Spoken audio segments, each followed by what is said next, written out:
여러분들 오늘 오시면 저 알겠지만은 오늘 오신 보면 그 영계성원 입구에 있습니다. 거기가 내가 태어난 장소입니다. 거기서 어릴 때 태어났을 때 그게 1946년 태어나가지고 해방 전에 태어나고 해방 전후해서 6.25 사변을 겪으면서 엄청나게 가난 속에서 제가 자랐습니다. 그래서 어릴 때 그 나 이제 그 한 맺힌 한이 이 가난에서 벗어나자 어릴 때. 그러고 이제 어릴 때의 꿈은 이제 이 국민학교를 졸업하고 중학교를 졸업하고 그 당시에 내 목표와 꿈은 인류 고등학교를 가는 게 내 목표와 꿈이었습니다. 그 목표와 꿈이라는 거는 그 이제 그때 시대하고 그 연령대가 다 다른데 그래 목표와 꿈이 있다고 해서 야망이 있다고 해서 반드시 성공하는 것은 아니고 야망이 있음으로 내가 성공을 할 수가 있지만 야망 자체가 없으면은 야망이 있으면 실패도 할 수 있고 성공도 할 수 있지만 야망이 없으면 아예 실패와 성공 자체가 없습니다. 그래서 야망이 굉장히 중요하다. 꿈과 목표와 꿈이 굉장히 중요하다. 그래서 그 당시에 어릴 때 내 목표는 인류 고등학교 가는 게 내 목표였어요. 그래서 그 당시에 내 자랑 같지만은 경북 사대부고에 내가 고등학교를 목표 달성을 했는데 그다음 대학 진학은 내 꿈을 이루지 못했습니다. 인류대학을 못 갔으니까. 그다음에 그 뒤에 또 그 주길에 보면은 그 이제 내 어릴 때 이 가난에서 벗어보자는 한 때문에 아마 사업을 하게 된 동기도 그런 데서 그런 야망 때문에 사업을 하지 않았겠나 이렇게 하면 돌이켜 봅니다. 그리고 이제 50대, 40대, 50대는 주로 60대까지는 이제 아까 우리 사회자가 설명했듯이 주로 이제 돈을 좀 벌어 가지고 그 애들 공부도 시키고 그 다음에 또 결혼도 시켜가지고 또 시집장계 보내가지고 집이라도 하나 사줘야 되겠다. 또 그런 조금 목표도 있었고 또 이제 그 당시에 이제 내가 이제 사회 활동을 하기 위해서 라이온스 활동도 하고 그 다음에 또 향후회 회장도 하고 또 그 뒤에 영천 상호회소 회장도 하고 이런 아까 이야기한 행복재단 이상 이런 걸 하는 거는 사회 활동을 좀 해야 되겠다는 목표가 있었기 때문에 그런 것을 했고 그 다음에 이제 지금 또 이제 내가 이제 사업을 하면서 목표와 꿈을 가지고 했는데 이제 이게 목표와 꿈이 있으면 불가능은 없다 그랬는데 이게 사람이 이 궁지에 몰리면요. 아주 궁지에 몰리면은 초인간적인 힘을 발휘할 수 있습니다.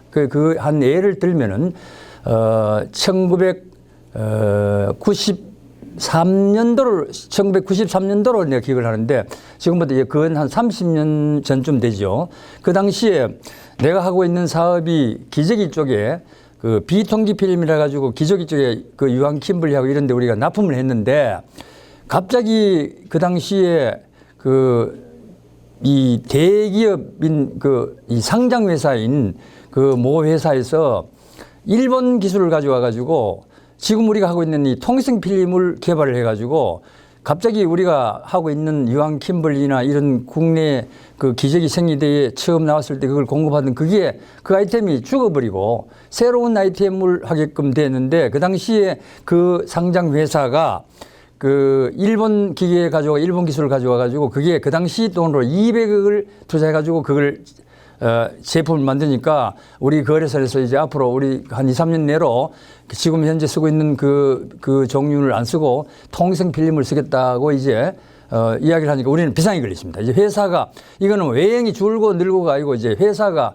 존폐가 달려 가지고 그래서 내가 그 당시에 일본 가서 이제 우리 그 당시 거래선 가서 기계를 이제 맞추는 채하고 도대체 그게 어떤 기계냐 이래가지고 살펴보고 이래가지고 그 당시 돈으로 한 5천만 원 주고 이제 일본 도면을 구해가지고 그래가지고 일본 우리 모 회사 상장 회사가 200억을 투자해가지고 일본 기술을 가지고 했는 그 규모로 국산화 하는데 1년 6개월 걸려가지고 경북대학 교수들하고 해가지고 내가 초비상을 걸어가지고 1년 6개월 만에 국산화에 성공했는데 거기에 200억 투자하는 걸 나는 20억 투자가 해결했습니다. 그게 지금 현재 우리가 하고 있는 아이템입니다. 예.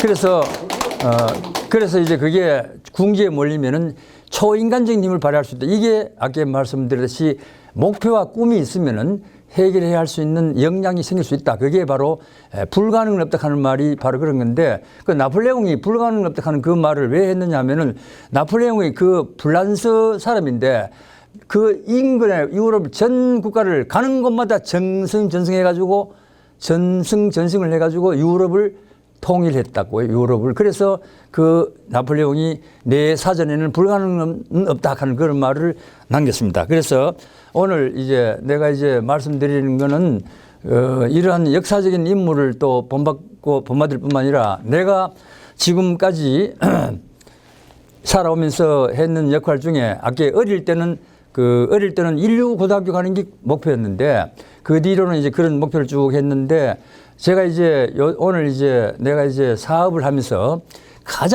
내가 이제 평생 가장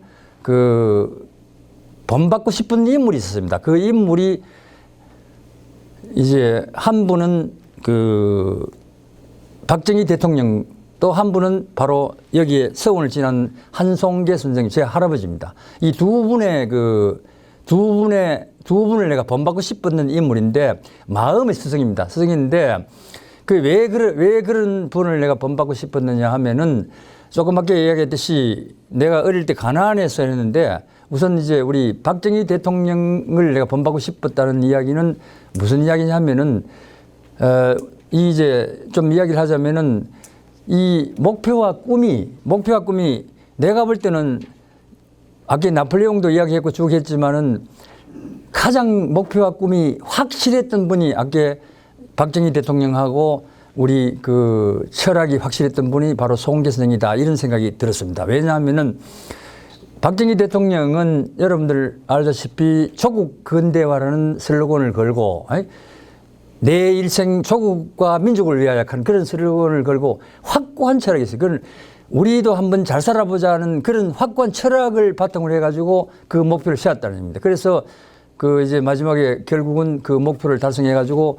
한강의 기적을 이룬 분이 바로 박정희 대통령인데 왜 내가 이런 말씀을 드리냐면 물론 정치적으로 그분이 뭐 삼선 개헌하고 유신헌법 만드는 이런 거는 또 지탄 나쁜 건 나쁘지만은 그거를 떠나서 확고한 이 철학이 있었다, 그분이. 그래서 여러분들이 이제 기억을 하실는지 모르지만은 박정희 대통령이 이 5.16 혁명이 일으킨 게 1961년입니다. 그 당시에 내가 중학교 다녔는데 그 당시에 그 배경을 이제 지금 젊은 사람들은 잘 모르는데 나는 그 당시에 내 눈으로 역력히 봤기 때문에 그 당시에 그 배경에 우리 국민들이 어느 정도 못 살았느냐 하면은 필리핀이나 북한보다도 오히려 못 살았어요. 그 국민 소득이 80불밖에 안 될 때 그 당시에 내가 중학교 다니는데 우리 요새 내 등산을 자주 하는데 등산 가는 우리 중학교 친구들이 오늘 왔는데 그 당시에 우리 대구에서 학교 다닐 때 하루 5.16 혁명이 일어나기 직전에 4.19 혁명이 일어나고 민주당 정권 때 그게 1960년도 이야기입니다. 1960년도에 내가 대구 나가서 이제 중학교 한다고 자취를 했는데 그 당시에 어느 정도 우리가 못 살았느냐 하면요. 내가 신암국락교 졸업했는 신천동 거기서 자취하면서 이제 학교 걸어가는 친구가 하나 있었는데 아침에 자기 집에 자기 엄마가 뭘 했냐면은 어머니가 이 강내 장사를 했다고. 강내 장사를 했는데 하루 종일 강내 장사를 팔아가지고 아침에 죽밖에 못 먹는 거예요. 죽밖에 못 먹는데 그 죽을 도시락 사올 수 없으니까 도시락을 못 사오는 거예요. 그래서 낮에는 수돗물을 마시고, 우리는 굶지는 않았는데, 여러분들 생각할 때는 그 당시에 라면 이런 라면 같은 거 이런 거 없었어요.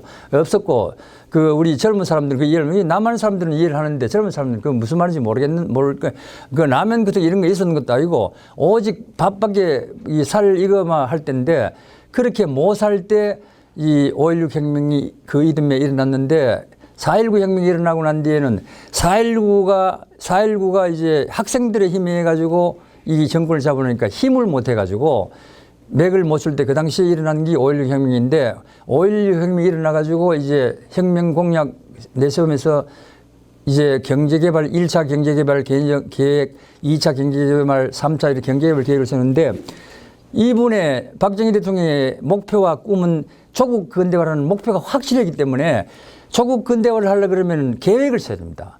내가 이제 서두에 말씀드리는 거는 항상 우리는 요거 좀 넘가 봐. 그래, 그 다음에 이제 뭐냐면 목표가 있으면 계획을 세야 돼. 계획을 세우는데 1차 경제개발 계획, 2차 경제개발 계획을 세우면 그 계획을 실천해야 되니까 경제개발 계획을 세워가지고 실천하려면은 여러분들 뭐가 있어야 되죠? 돈이 있어요, 돈이. 그래서 이 박정희 대통령이 그 당시에 돈을 구하기 위해서 독일 가가지고, 독일 가서 돈을 버니까 여러분들은 이제 우리는 어릴 때부터 가난해서 했는데 가난한 것만큼 서러움이 없습니다. 내가 기업을 해도 요즘요, 기업이 잘 되면 은행 지점장에 와 돈 빌려가라고 막 와가 찾아오는데 기업이 조금 안 되면요, 싹 안면 몰수해 봅니다. 그 정도로 우리가 사회가 냉혹한 사회입니다. 그래서 그 당시에 나는 이제 강조하고 싶은 거는 박정희 대통령이 그 당시에 우리가 경제개발 계획을 세울 때는 우리나라가 돈이 없어서 돈이 없었기 때문에 이 돈을 경제개발하기 위해서 돈을 구하기 위해서 독일 가가지고 독일 그 광부하고 그 간호사를 담보를 해가 독일 가서 돈을 빌리고 그 다음에 1965년도에 한일 국교 정상화를 해가지고 일본 돈을 빌렸는데 그 여러분들이 이제 알아야 될 거는 그 당시에 1965년도에 우리가 이제 그 한일 국교 정상화를 하고 한미 행정협정을 했는데 한미 국교 정상화를 할 때 나도 그 당시에 반대 데모를 했습니다. 학생 때. 나도 데모를 했고 또 이제 그런데 지금 가만 생각해 보면 아주 그거는 데모하는 게 잘못이다는 생각이 들었고 한일 국교 정상회가 왜 그랬느냐면요. 경제개발 5개년 계획을 가지고 울산 석유화학단지 만들고 포항 제철 만들고 한꺼번에 할 수 없는 거를 이걸 자동차 이거 산업 이런 걸 한꺼번에 일으킬 수 있는 경제개발 계획을 한 일으켰는데 그게 자금이 되는 게 한일 국교 정상화가 1965년도 했는데 1964년도에 우리 대한민국 수출 금액이 1억 불 달성했는데 1964년도에 우리나라 대한민국 전체 수출 금액이 1억 불 달성했다고 국가가 떠들썩할 정도로 기념을 했어요. 1964년도에 그 1억 불이 어떻게 1억 불 수출했느냐면은 그 당시에 이거는 이거만 이야기해도 굉장히 긴데 간단한 이야기하면은 그 당시에 1억 불을 어떻게 해서 1억 불 수출했냐면은 이 가발 팔고 그 다음에 그 뜨개질하고 이래가지고 그걸 해가 1억 불 수출했는데 그 이듬해 1965년도에 일본하고 한일 국교 정상을 해가지고 왜 했느냐. 포항제철 만들고 경제개발 하려고 그러니까 돈이 필요하니까 한일 국교 정상화 해가지고 일본한테 받은 돈이 5억 불인데 3억 불은 36년 우리 집에 있는 그 무상으로 배상금으로 3억 불 받고 2억 불은 빌린 거야. 빌려가지고 그래 5억 불 받는데 그 5억 불이 어느 정도 큰 돈이 상상이 됩니까?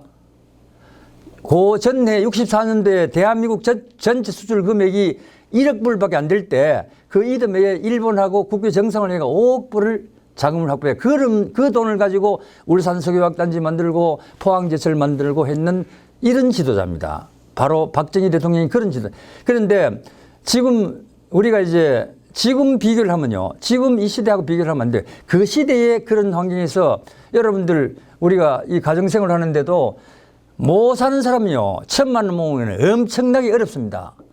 잘 사는 사람 1억 모으는 건 간단해요.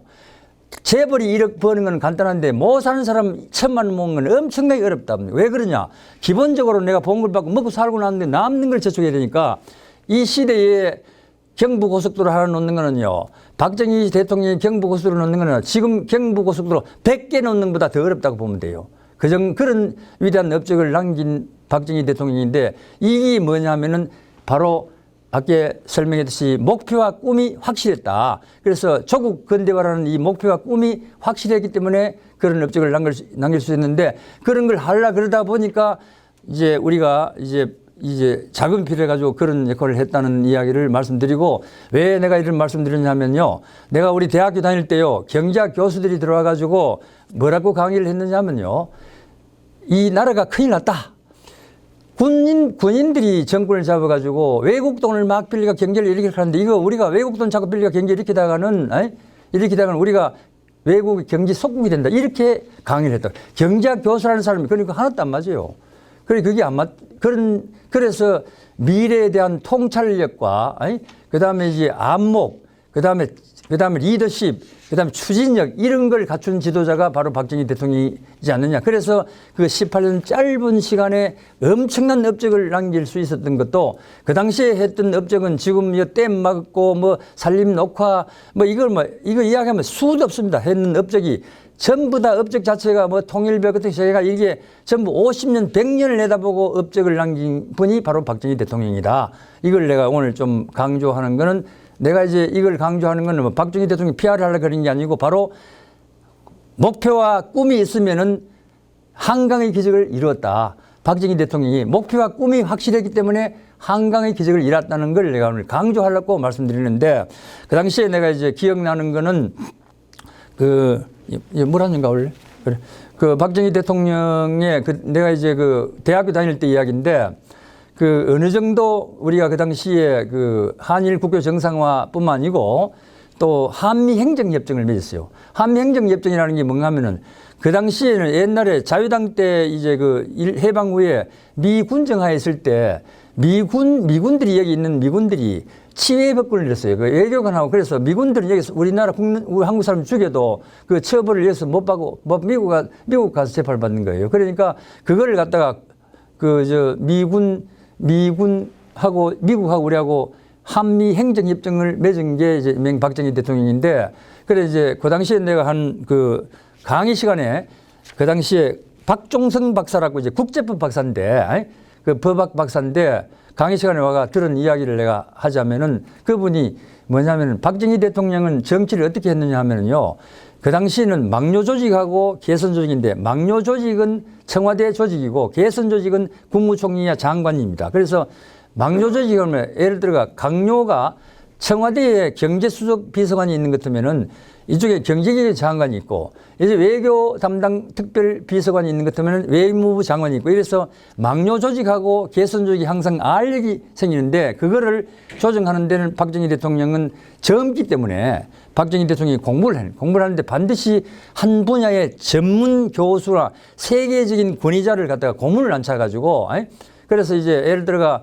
경제 담당 수석 비서관하고 경제기획원 장관하고 알력이 생기면은 그거를 조정하는 역할을 경제기획원 장관하고 경제 담당 수석 비서관이 이야기하기 전에 공부를 자기가 먼저 합니다. 그래서 경제 분야의 최고 권위자, 그다음에 이제 국제법 분야의 또 최고 권위자를 고문을 앉혀가지고 자문을 넣는데, 그 당시 이제 박종성 박사가 이제 국제법 고문인데, 박정희 대통령이 이제 강의 시간에 왔느냐, 그분이 뭐 거짓말을 할 일은 없고, 우리 보고 이제 자기가 국제법 고문인데 박정희 대통령이 청와대에 자기가 부르더래요. 그래서 자기가 이제 갔는데, 가니까 이제 그 교수 이야기는 그대로 옮기자면은, 청와대에 가면 양주나 이런 거 먹을 줄 알았는데 소주하고 오징어 구워놔놓고 소주 한 잔을 딱 구워놔더래요. 청와대 가니까.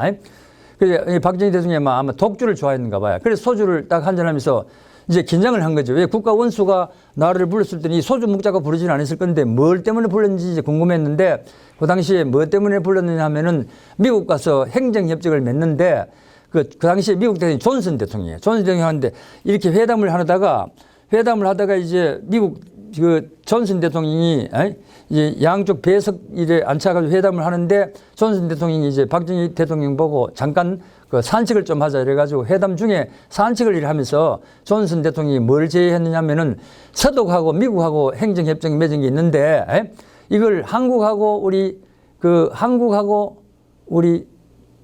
미국하고도 여기에 준해가지고 행정협정을 맺으면 어떻겠느냐, 이렇게 이야기하니까 바로 뒤에 따라왔는 비서실장이 누구냐면 이우락 비서실장인데, 미스터리 어떠냐 하니까 이우락이 전문가가 아니니까 그래라도 해야 안 됩니까? 무조건 이거는 지금 행정협정 안 하면 이거 완전 치외벽권 내려가지고 미군에 있는 사람들이 이거 사람 죽이면 말이야. 우리가 재판권도 있으니까 무조건 해야 된다. 이런 체제에서 이제 그러면은 그래라도 해야 된다 이래가 왔는데, 그래가지고 왔는데 이제 그게 뭔지 몰라가지고 이제 이 국제법 이 교섭 묻는 거예요. 그래서 미국하고 존슨 대통령하고 미국하고 독일하고 맺은 행정협정 그거에 준해가지고 우리 한국하고 미국하고 행정 맺기로 했는데 그게 뭐 내용이 몰라가지고 이제 물었는데 이 박종성 박사가 이제 이 큰일 났다 싶은 생각인 거예요. 각하 독일제가 카메라도 좋고 자전거도 좋지만은 이 행정협정은 미군이 독일 점령하에 있을 때 맺었기 때문에 매우 독일이 불리하고 미국이 유리한 쪽으로 맺었기 때문에 그거는 별로 좋은 건 아닙니다. 이렇게 하니까 박정희 대통령이 머리가 천재입니다. 금방 알아듣고 그러면 어떻게 해야 되느냐. 그러니까 이제 박 박사가 국가 원수가 약속한 거는 어길 수 없습니다. 그거는 외무장관이나 이 대사가 있는 거는 사인을 해야 효력이 있지만은 그 국제법상 국가 원수가 이야기하는 사석에서 이야기하는 건 또 법적 효력이 있기 때문에 그걸 바꿀 수는 없습니다. 그러니까 박정희 대통령이 알아듣고 그러면은 지금부터 네가 가서 그 범위 내에서 한치도 더 이상은 양보하지 말고 우리가 유리한 쪽으로 만들어가지고 와라. 이래가지고 맺은 게 한미행정협의다. 그래서 내가 왜 이런 말씀을 드리냐면은 이렇게 조국 근대화를 위해서 혼신의 힘을 바쳐가지고 내가 지금 기억으로는 62세에 그분이 돌아가셨는데 내가 지금 내년 되면 71인데 62세에 돌아갔었는데 그 측근들 이야기 들어보면요. 박정희 돌아가실 때 백발에 오직 18년 동안 국가와 조국을 위해서 혼신의 힘을 바치다가 18년 동안 그 청탄에 쓰러진 분이 박정희 대통령. 그래서 내가 이제 이야기를 좀 하는 이야기는 내가 말씀드린 초점은 정치적으로 그분을 내가 뭐 하는 건 아니고 단지 조국 근대화라는 그 목표와 꿈을 가지고 한강의 기적을 이루는 불가능은 없다 하는 신화를 이루는 한강의 기적을 이룬 지도자가 바로 박정희 대통령이다. 요걸 내가 말씀드리려고 강의했는 거고 그다음에 또 바로 송계 선생에 대해서 내가 이제 바로 할아버지지만 뭐 내가 송계 선생이라고 이야기하는 이유가 바로 이제 요 밑에 서원 지났죠.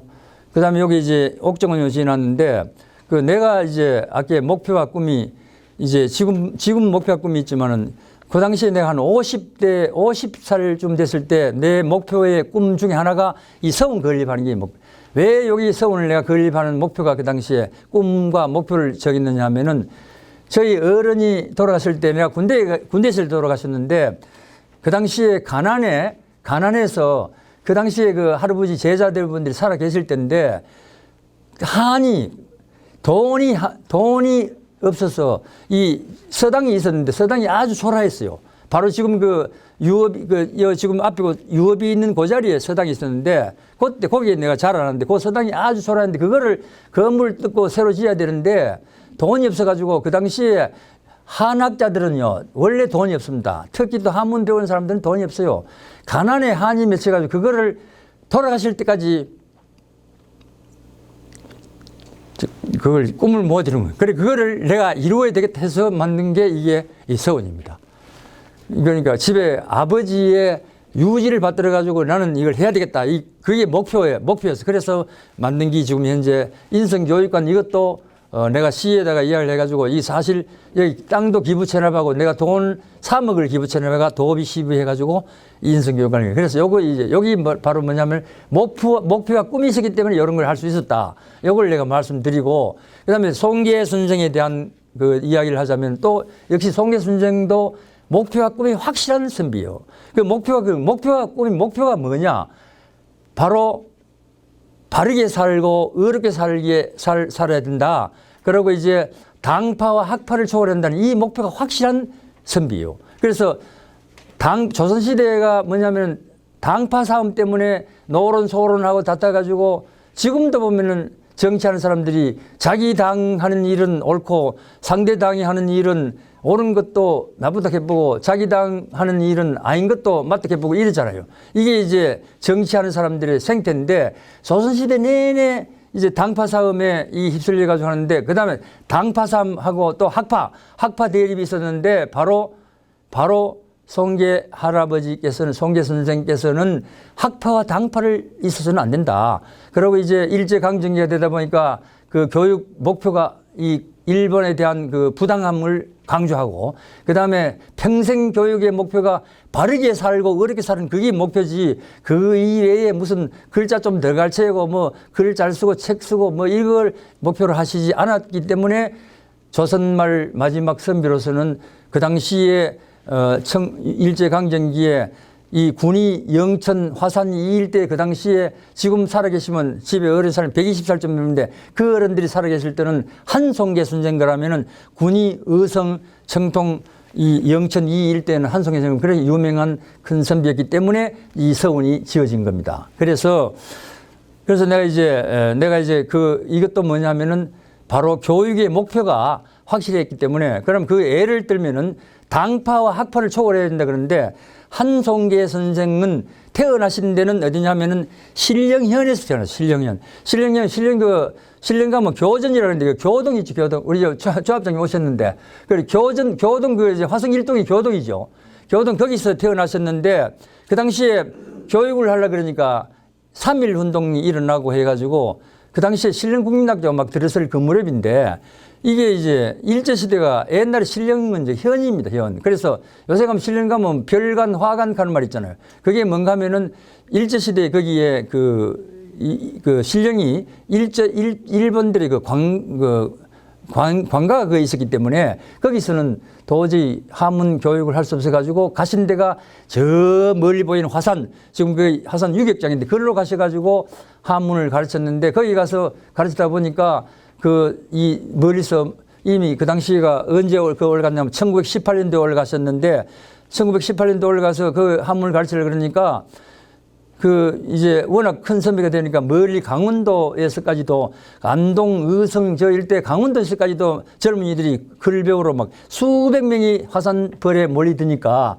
그 당시에 화상이 민가가 한 30호 정도 있었는데 이 일본 사람이 일본 경찰이 일본이니까 이게 무슨 또 젊은이들이 와글와글 거리니까 이거 뭐 독립운동 하는 거 아닌가 싶어가지고 3.1 운동이 1918년도에 거기 올라갔는데 1919년도 3.1 운동이 일어났는데 그 이듬해 1920년도에 일본 경찰들이 와가지고 그 교육을 못하게 방해를 해가지고 겨울에 옛날에는 서당에 글을 배우는 게 겨울에 주로 배웁니다. 겨울에 배우는데 여름에는 농사 짓고 겨울에 배우는데 그 제자들을 그 당시에 제자들이 가면 요즘 말하면 초중고 대학생들입니다. 거기서 공부를 못하도록 일본 경찰들이 탄압을 해가지고 일개 소대가 와가지고 쑥밭을 만들어가지고 한송계 선생을 구속하려고 하니까 구속하려고 그러니까 이거는 잘못하면 군이 의성 쪽에 이 워낙 큰 선비를 잘못 건드리다가는 인심이 더 나빠지니까 구속은 안 하고 공부를 더 이상 거기서 가르치지 못하고 거기서 1921년도에 내려오셔가지고 저쪽에 운에 범실 가는 데가 어디냐면은 범실이 무슨 면이지 요새? 군의군 거기에 산성면이죠. 군의군 산성면이 그 옛날 이름 범실. 나는 그 옛날 그 동네가 범실 가는 동네인데 그걸로 가신 거예요. 그걸로 가 그 10년 계시다가 다시 영천 임고에 가면 그 임고에 운액하는 동네가 임고인데 임고에 가서 한 10년 계시다가 마지막 해방되기 직전에 여기 연정에 오셔가지고 여기 연정에가 우리 선산이 있고 이 고향으로 다시 돌아오신 겁니다. 여기서 마지막 돌아가셨는데 그 쭉 이래 돌아다니면서 이 교육을 했는데 그 중에서도 가장 흔적이 많이 남았고 일제 탄압을 받은 것이 어디냐면 화산 거기에 화산 지금 유격장이 있는데 화산벌 거기가 가장 그 흔적이 많이 남아가지고 화산 동네 이름이 옥정동입니다. 그래서 그 옥정동을 재현해가 만든 공원이 이게 옥정원입니다. 물론 그 동네가 무슨 뭐 소나무가 저리 있었는 건 아니지만은 소나무는 내가 상징적으로 심은 거고 이 공원 이름이 옥정원이라고 했는데 옥정공원인데 옥정원 그거를 바로 화산서 3년 계실 때 그 흔적을 되살려가지고 저기 뭐 세심이라는 글자도 새겨놓고 뭐 옥정영원하고 새겨놨는데 그걸 참고로 여러분들이 이제 알고 계시고 그래서 이제 내가 이제 말씀드리려고 하는 이것도 마찬가지로 송계 선생은 교육 목표와 꿈이 확실하기 때문에 훌륭한 업적을 남길 수 있었다. 그걸 내가 오늘 강조드리는 겁니다. 아까 박정희 대통령이 이야기한 것도 그분의 무슨 유신헌법이나 이런 나쁜 걸 이런 걸 내가 그런 걸 이야기하려고 하는 건 아니고 그건 나쁜 것도 있었지만은 그분의 철학이 조국 근대화라는 철학 우리도 한번 잘 살아보자는 그런 확고한 철학이 어디서 나왔느냐 하면 목표와 꿈이 있었기 때문에 그 한강의 기적을 실천해가지고 한강의 기적을 이루었다. 이걸 내가 강조하려고 그러는 거고, 그러면은 지금 현재 아까 전화가 말씀드린 저는 그러면은 현재 70대 중반을 넘어가지고 그러면 이제 이제 목표와 꿈이 없느냐 하면은 역시 저도 이제 앞에는 목표와 꿈이 소년 시절에는 뭐 인류고등학교를 가겠다는 목표와 꿈, 그 다음 쭉 이야기했는데 또 이런 요 서원도 목표와 꿈이 이래가지고 이렇게 했는데 지금 내가 목표와 꿈은 뭐냐 하면은 마지막으로 내가 이제 나도 이제 그 마지막 슬로건이 뭔가 하면은 내 마지막 남은 인생은 기업 가치 극대화를 위하여, 이게 내 목표입니다. 현재 기업 가치 극대화를 위하여. 이 뭐 기업 가치를 극대화해야 되는데 왜 이런 생각을 하게 되느냐 하면은 지금은 이제 나는 이제 뭐 우리 남매 뭐 시집 장계 보내가 저거 잘 사는데 뭐 더 이상 뭐 돈 물려줄 일도 없고, 오직 내가 남은 마지막 인생은 내가 여태까지 이루었던 이 기업을 가치를 더 높여가지고 내가 없더라도 누가 경영을 하더라도 이 기업이 오래오래 갈 수 있는 기업으로 만들어야 되겠다는 게 현재 내 목표와 꿈입니다. 그래서 이거는 아까도 얘기했듯이 목표와 꿈이 정해놨기 때문에 이 목표와 꿈을 달성하려고 하다 보면은 이제 여러 가지 무슨 이 목표와 이제 꿈이 확실한데 기업 가치를 높이기 위해서는 앞으로 3년, 5년 동안 이제 우리 회사를 기업 가치를 높여가지고 뭐 상장을 해보든지 뭐 이런 목표를 정해놨는데 이렇게 하려고 그러면 내가 나이가 이 가만히 생각해보면 이 가짜짓 하는 거예요. 나이가 너무 많아가지고 이게 이제 앞으로 체력을 좀 달려내겠다 싶어가 한 1년 반 전부터 나는 요즘 매일 내 건강을 위해서 등산을 합니다. 등산. 그러니까 1년 반 전에는 보통 보면 이 CEO가 뭐 보면 이제 골프를 치러 가거나 안 그러면은 이제 오후 되면은 주로 이제 뭐 좀 오전에 이제 결제하고 회의하고 뭐 사인 다 하고 결제하고 난 뒤에는 오후에는 주로 기원에 주로 갔는데 지금 한 1년 조금 넘으셨는데 정확하게 1년 한 반쯤 됐는데 또 뭐 코로나도 오고 해서 이제 기원에도 안 가고 오직 이제 내가 이제 등산을 가는데 여기 오늘 등산 멤버요 한 5명이 왔어요. 매주 이제 토요일 되면 매주 토요일, 일요일은 등산을 가고, 그러니까 평일에는 뭐 등산을 안 가느냐 하면 평일에도 왜 등산을 가느냐, 평일에도 이제 11시나 보통 1시쯤 되면 내가 결제가 끝납니다.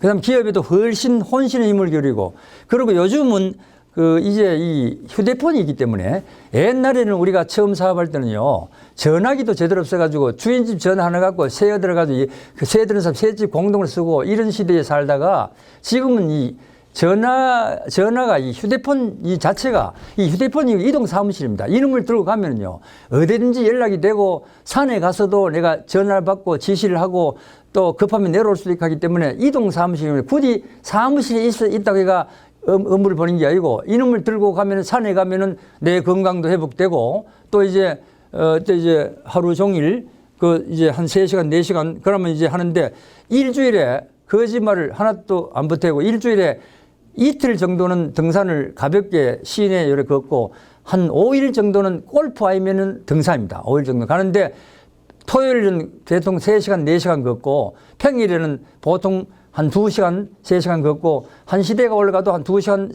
정도는 걷고 내려올 수 있으니까 이게 내가 생활 습관을 들여놨는데 내 생활이 습성이 바뀌어졌다. 왜냐하면은 목표와 꿈을 정해놓으니까 내 생활 습관도 바뀌어요. 왜 목표와 꿈이 뭐냐면 기업 가치 극대화인데 내 목표와 꿈이 등산이 목표가 아니고 산에 가는 목표와 꿈은 기업 가치 극대화인데 그걸 하려고 그러니까 내가 건강을 해야 되겠다. 이래서 첫째 내 생활 습관도 바뀌어졌다.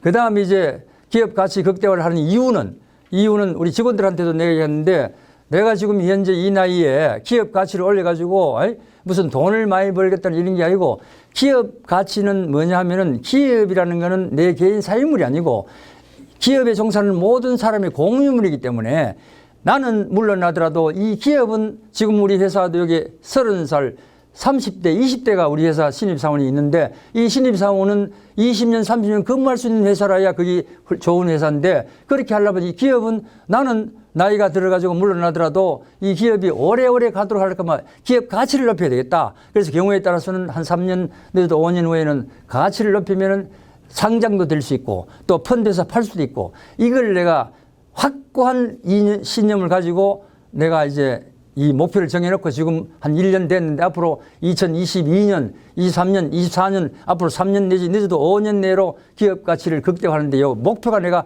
확실히 정해놓고 일을 한다. 이걸 내가 여러분들한테 강조하는 겁니다. 예, 예. 예, 그래서 나는 이제 오늘 뭐 두서없는 강의지만은 또 이야기를 하면 끝도 한도 없고 마지막 이제 내가 슬로건도 우리 회사에 오늘 이 기업 가치 극대화하는 이게 아니 이제 꿈과 목표와 꿈이 있으면은 불가능은 없다 하는 이게 우리 회사의 슬로건입니다. 맞죠? 우리 직원들 우리 회사 슬로건이에요.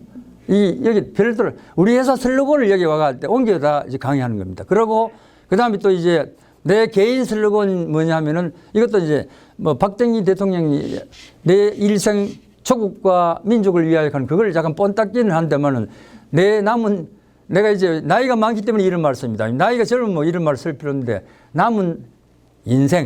내 남은 인생 기업 가치 극대화를 위하여. 여기 내 이제 개인 슬로건입니다. 예, 이상입니다. 예.